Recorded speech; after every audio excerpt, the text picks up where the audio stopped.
गया। वहीं दूसरी तरफ प्रदीप जिंदा था लेकिन बेहोश और डिसओरिएंटेड था। लैंडिंग के बाद ग्राउंड स्टाफ ने उसे रनवे पे पड़ा हुआ देखा, उसको हॉस्पिटल ले गए। कोई मेजर इंजरी नहीं हुई थी। वो कुछ भी याद नहीं रख पाया फ्लाइट का, बस अपने उस मृत भाई का नाम बार बार ले रहा था, बार बार विजय विजय पुकार रहा था नाइटमेयर्स में। प्रदीप की लीगल लड़ाई बहुत लंबी चली। पहले तो उसने यूके की अथॉरिटीज से असाइलम मांगा लेकिन वो रिजेक्ट हो गया। ब्रिटिश लीडर्स और इंडियन ओरिजिन के लोगों ने उसका जम के साथ दिया। आखिर में प्रदीप यूके में सेटल हो ही गया। फिलहाल प्रदीप लंदन में रहता है और आयरॉनिक बात यह है कि उसी एयरपोर्ट पर काम करता है जिस एयरपोर्ट पर उसकी फ्लाइट लैंड करी थी। प्रदीप के छोटे भाई विजय की बॉडी को वापस इंडिया लाया गया। प्रदीप 6 सालों तक डिप्रेशन में रहा और कहता है कि अगर दोनों मर जाते या दोनों ही जिंदा रहते तो ही ठीक था, लेकिन एक ही रह गया, ये गलत हुआ। 13 ईयर ओल्ड अफगान बॉय अभी कुछ दिन पहले जिस काबुल एयरपोर्ट से दिल्ली एयरपोर्ट पे आया है, उसी काबुल एयरपोर्ट पे 4 साल पहले एक ऐसा हादसा हुआ था जो आई एम श्योर आप लोगों में से बहुतों को अच्छे से याद होगा। 15 अगस्त 2021 को तालिबान ने अफगानिस्तान पे कब्जा कर लिया था। जैसे ही अफगानिस्तान की कैपिटल काबुल तालिबान के कब्जे में आई तो हजारों अफगान्स को लगा कि अगर वो तुरंत देश छोड़ के नहीं भागे तो उनकी जिंदगी खतरे में आ जाएगी,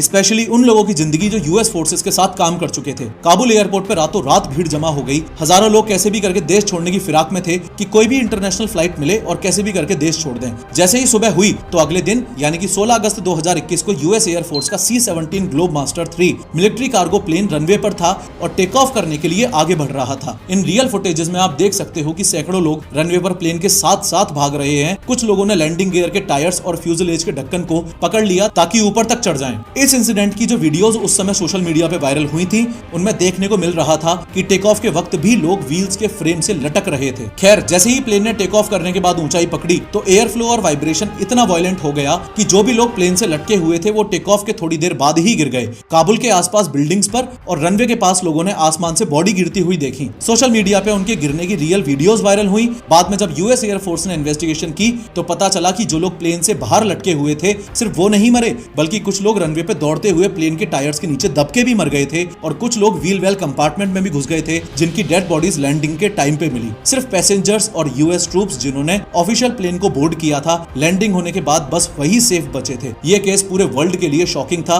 और इस केस में भी व्हील वेल कंपार्टमेंट के सर्वाइवर्स 0 थे। अब ऑलमोस्ट सभी केसेस में व्हील वेल कंपार्टमेंट में हमको सर्वाइवल के चांसेस ऑलरेडी ना के बराबर दिख रहे थे। तो सवाल यह है कि 13 ईयर ओल्ड अफगान बॉय जो काबुल टू दिल्ली आया वो सही सलामत कैसे पहुंचा।